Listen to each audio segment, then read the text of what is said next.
Welcome, what is up? Thank you for tuning back into the Chaos Lair. Of course, I am Chris Chaos here with the 411 for Monday Night Raw, July the 10th, 2017. Now, at the end of the video, please stick around.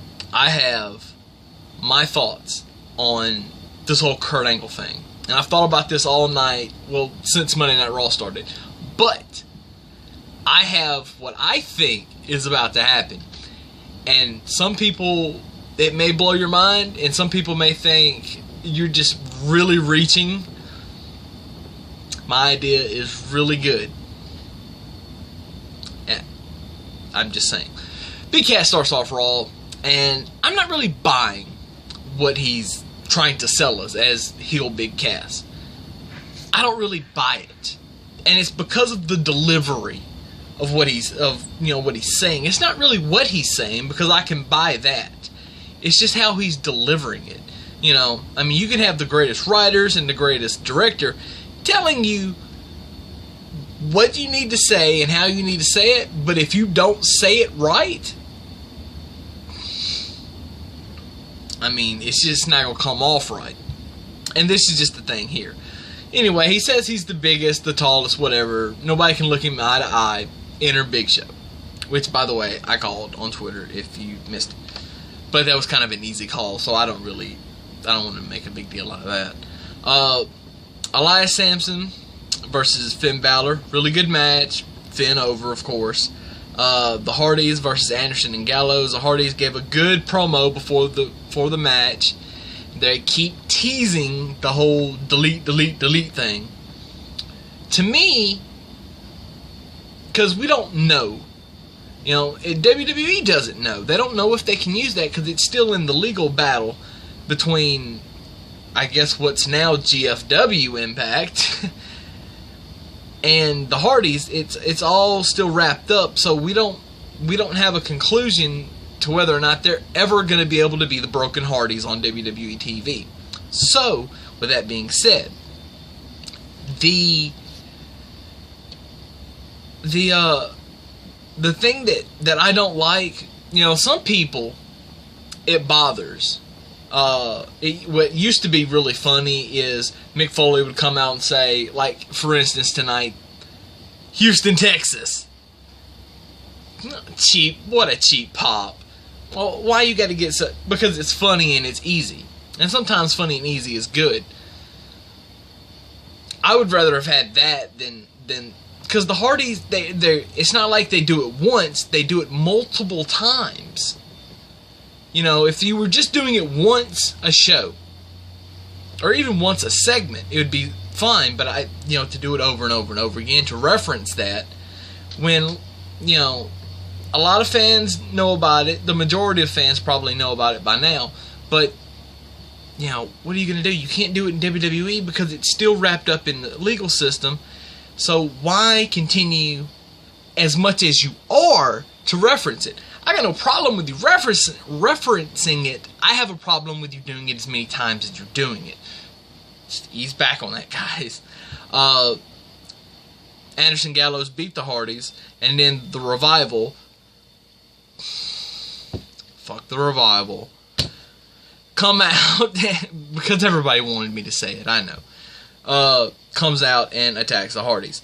The Mizzies, it's just, Miz is great. And, you know, tonight, he was really playing babyface Miz to the crowd, really.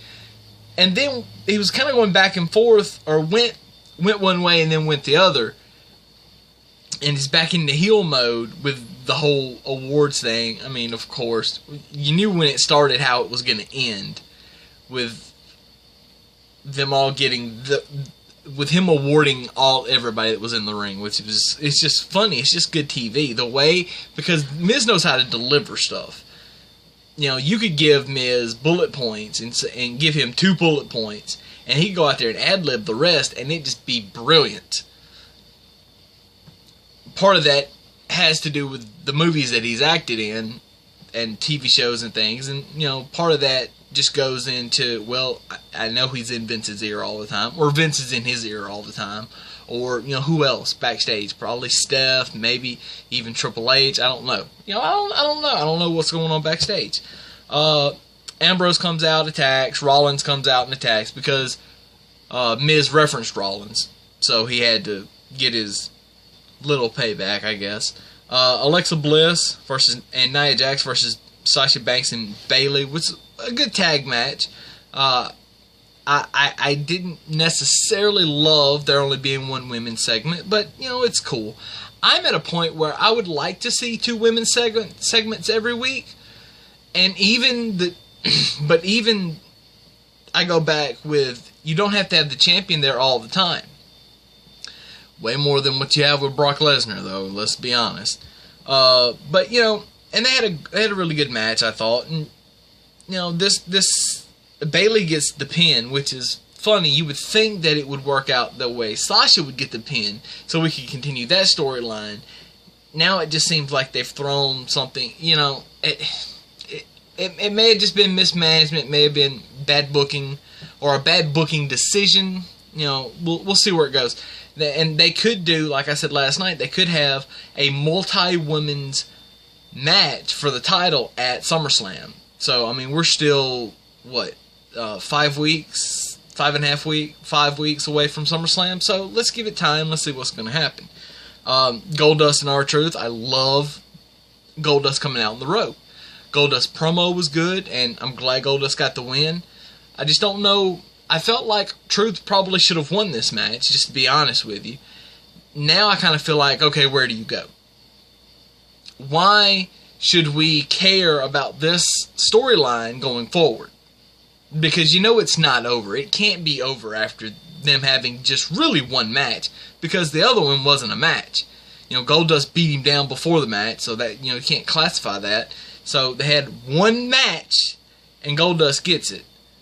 So now what do? Do you incorporate other people? You know, I mean, what else do you want to do?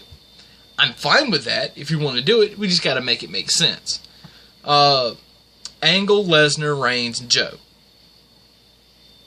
That's good TV.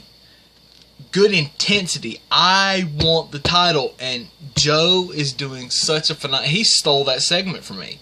Because the intensity that was kind of like old school Samoa Joe, like TNA Samoa Joe, which fans grew to love.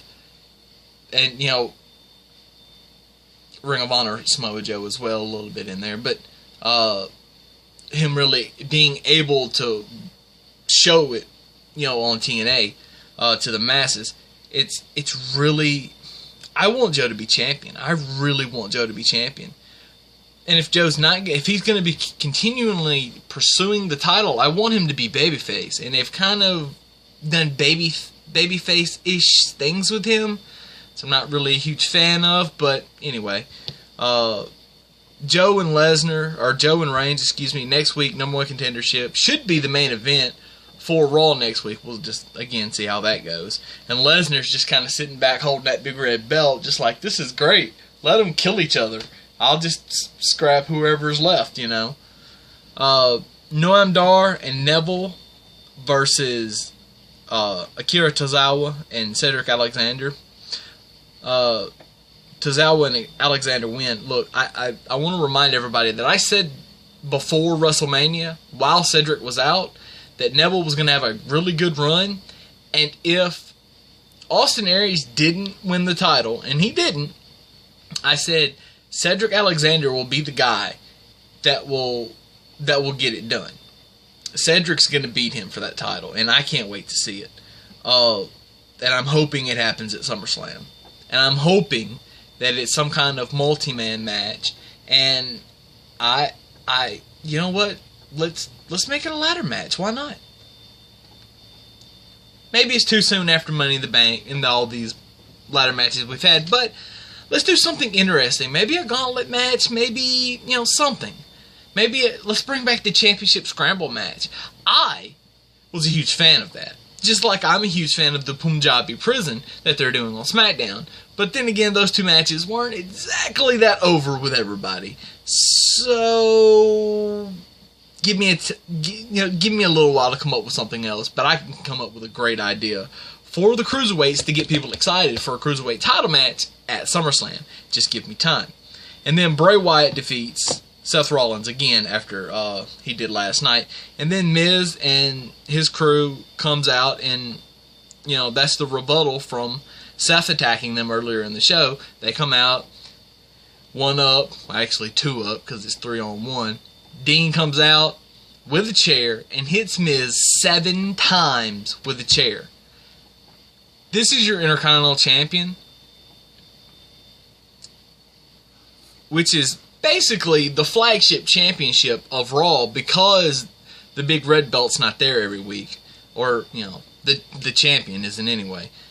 So I don't like 7 chair shots. 3 shots is suitable, very suitable.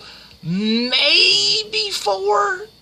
7 is way too many. Way too many. And by the way, I have a bigger problem with them doing 7 chair shots on the Intercontinental Champion, on any champion, much less it be Miz. You don't need to just continually hit a guy with a chair that's a champion, and you just got beat. I mean, that's really bad booking. But it may be one of those situations that, they were supposed to pull Miz out, and maybe they just weren't there quick enough to do it. So what did Dean do? He just had to keep hitting him. So, I mean, shit happens. So now,